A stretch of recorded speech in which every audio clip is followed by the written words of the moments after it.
It's good to be with you this evening, and it's always amazing to me how the Scripture each week really truly does relate to what is going on in our lives and in our world. Who would have thought that this week, following upon the murder of 11 Jewish people in their synagogue, we would hear this Scripture? First, the commandments of the Lord, to love God and love neighbor, and then to hear Jesus echo that same teaching and to witness the exact opposite, where innocent people worshiping God were mowed down. Many of you probably already know that I'm chaplain with the FBI. I've served as chaplain with them for the last 26 years. So when there are these kinds of terrible incidents, I'm called upon to be with them. So this past week, I was at the synagogue 2 days. And you say, well, why does the FBI need a chaplain? Because they are people too. And even our government realizes, even though it's not politically correct to say it, they realize people, to be healthy, need God. The FBI chaplaincy started back in 1992 when the Behavioral Health Unit of the FBI realized they had people, employees, agents, and support folk who were exposed to horrific things. And it affected their health. And it affected their well-being as employees. So the government says, this is costing us money. We need healthy employees. How can we help them? And that was just when they were beginning to understand what post-traumatic stress is. So one of the fellows, his name was Horn, Jim Horn, who was involved in that unit, said, look, we have chaplains in the military. Police departments have chaplains. Fire departments have chaplains. Why? Because these people are exposed to horrific things. And the chaplains are there to help them make sense of this in their life, to call upon their higher power to help them through it. And we need to do that too. So the FBI established the chaplaincy. Now we're volunteers, we don't get paid. But we do go to Quantico. We go through training like the agents, so we understand their life and what they have to do and go through. And every year, we have additional training so that we can participate in helping them after they've been exposed to horrific things. So this coming week, I have to go back again, and next week, the week after, on the 15th and 16th, I would ask you to keep us in your prayers, because at that time, we will have a major debriefing with all who were exposed to the horrific sight and gathering evidence in dealing with that murder. And so that involves not just the FBI, but everybody who was involved in that, so other first responders as well. Looking out, I know there are some first responders in our midst, and sometimes we forget about them. But these are the good people who run in when everyone else is running out. One of the agents were telling me about the courage of the police officers who went running in there and were shot by the assailant and continued to pursue him. Now, I don't care how much training you have. When it comes down to it and someone is shooting at you and actually hits you and you keep going after them, there's something besides training there. That is a courageous person. That is a hero. And look how hard we can be on one another. You hear a lot of nasty stuff in the news all the time about police. And yet, where would we be if we didn't have good law enforcement personnel? You hear a lot of bad things in the news about priests. But where would we be without good and holy priests? And there might be one or two of those walking around.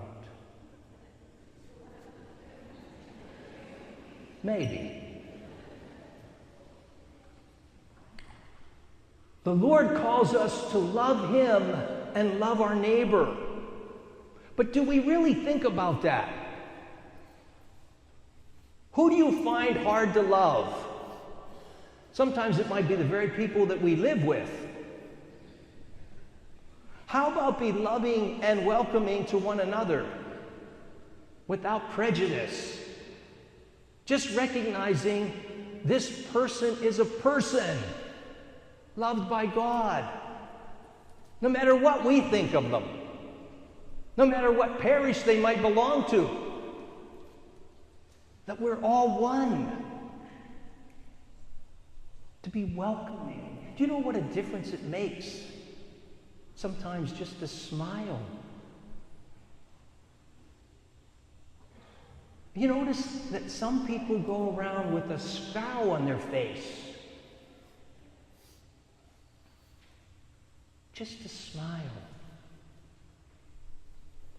It was wonderful when we had all those masses at the high school auditorium on that one weekend. You realize we had 5 masses that weekend. How many of you attended one of those masses? Wonderful. Well, thank you for being there. You have your own experience of what that was like. Last weekend, as this weekend, the 4 of us priests are running around to 7 different churches. And you know how many masses there are? 13. 13 masses. Now, you might not think this, but it's easy to become confused. I mean, if you think the schedule's confusing, how do you think we feel? And I have to make a confession. Last week, I forgot where I was supposed to be. Well, actually, I thought I was supposed to be at St. Camillus at 11 o'clock, and I get a frantic call that I was supposed to be at St. Joe's at 9:30. Now, too bad it wasn't the other way around, and I would have gotten to the Mass that I missed, but it was too late. So they had a communion service. Thank God. Laity, good, trained people were able to step in, and they were able to pray, and they were able to have the Eucharist. And there was enough Eucharist in the tabernacle, so it worked out. But I know people are mad. That new priest, he didn't show up. I said, oh God, forgive me. It wasn't intentional. But you know what it does prove? This is an unlivable situation.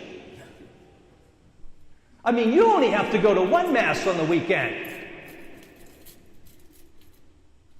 14, 13 Masses on a weekend. And you say, well, what do those priests do besides that?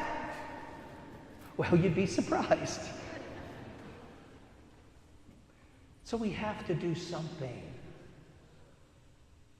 But we have to keep the main thing the main thing. You know, when I went into that synagogue, it's all chopped up.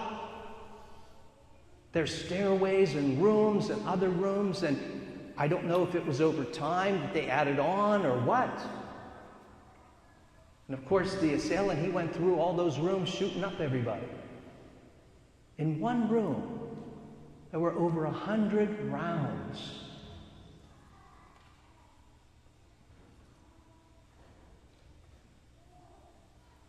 So why do we gather?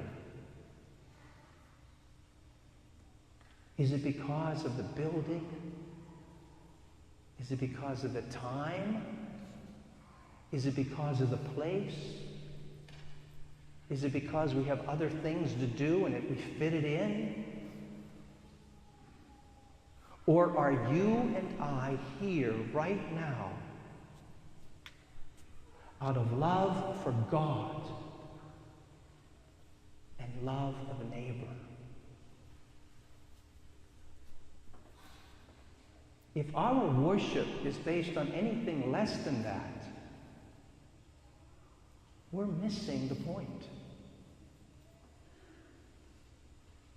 And how blessed we are to believe in a God of everlasting life. Have you ever gone to a Jewish funeral?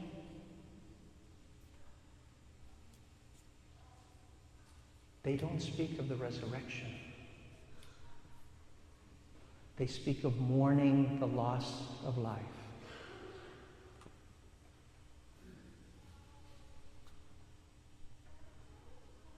Our faith comes from the Jewish people. My boss is a Jewish boy named Jesus. But he was willing to suffer and die for you and me, that we might live forever. How embarrassing it would be when we come before him and he reads your heart and mine, only to find out that what motivated our faith was something less than him. The love of God and the love of neighbor. And every act of love to neighbor is an act of love to God. And every act of love to God means that he is more important than any other material thing. No matter how beautiful, no matter where it happens to be.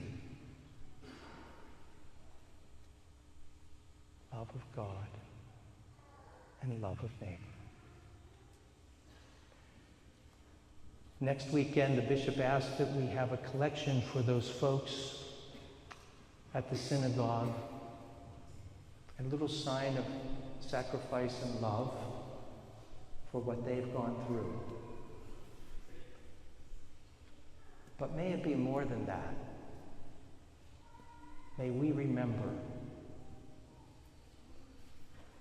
that it takes courage to believe in God and to love our neighbor.